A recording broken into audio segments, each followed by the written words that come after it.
শ্রদ্ধেয় সম্মানিত আজকের এই জুমায় উপস্থিত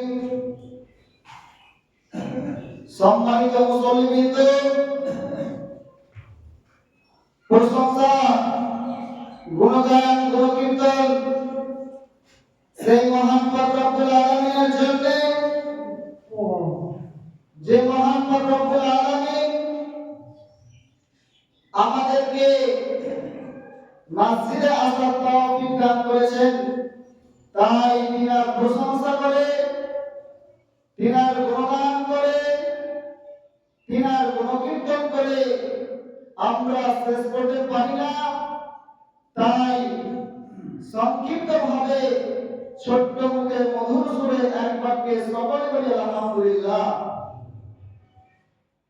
আল্লাহ তাআলার অশেষ দয়া এবং রহমতের পরে পরে আমাদের প্রিয় নবী জনাবে মুহাম্মদ সাল্লাল্লাহু আলাইহি ওয়াসাল্লামের উপর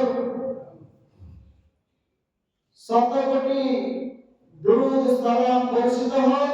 আমিন। আল্লাহুম্মা সাল্লি আলাইহি আল্লাহুম্মা বারিক আলাইহি।